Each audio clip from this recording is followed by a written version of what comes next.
జనగామ జిల్లా బచ్చన్నపేట మండలం చిన్న రామచర్ల గ్రామాన్ని ఈరోజు సిపిఎం నాయకత్వం బృందం అంతా కూడా పరిశీలించడం జరుగుతుంది. ఈ గ్రామంలో ఉండేటటువంటి వరి పంట సాగు చేసుకుంటున్నటువంటి రైతుల పంటలు పూర్తిగా ఎండిపోయినాయి. వేల ఎకరాల భూమి నష్టపోయింది. ఎకరకు 30,000 నుంచి 50,000 వరకు రైతు ఖర్చు పెట్టాడు. కానీ ఇప్పుడు మధ్యలోనే ఎండిపోయింది. బోర్లలో కూడా నీటి సౌకర్యం లేకుండా పోయింది. 300-400 ఫీట్లలో కూడా నీటి సౌకర్యం లేక పంటలంతా కూడా ఎండిపోతున్నాయి. దీనికంతా కూడా ప్రభుత్వం ప్రధానమైనటువంటి కారణం ఇక్కడ చెరువులు నింపడానికి తగినటువంటి పద్ధతిలో చర్యలు తీసుకోకపోవడం వల్ల ఈ పంట నష్టపోయింది. గతంలో జరిగినటువంటి సందర్భంలో ఆ నీటి వసతి ఉండడం వల్ల బోర్లలో కూడా నీరు పెరగడం వల్ల ఈ చెరువు నింపడం వల్ల వ్యవసాయం చేసుకోవడానికి అవకాశంగా ఉండింది. ఈసారి ప్రభుత్వం తగినటువంటి పద్ధతిలో చర్య తీసుకోకపోవడం వల్ల ఈ నష్టం జరిగింది.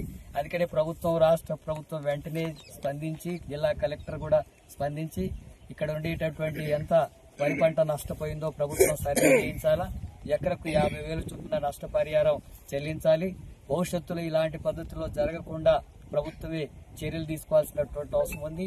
ఈ కార్యక్రమానికి వెంటనే ప్రభుత్వం పూనుకోకపోతే సిపిఎం పార్టీ ఆధ్వర్యంలో పెద్ద ఎత్తున రైతులంతా కూడా సమీకరించి ఆందోళన పోరాట కార్యక్రమానికి కోరుకుంటామని చెప్పి హెచ్చరిస్తున్నారు.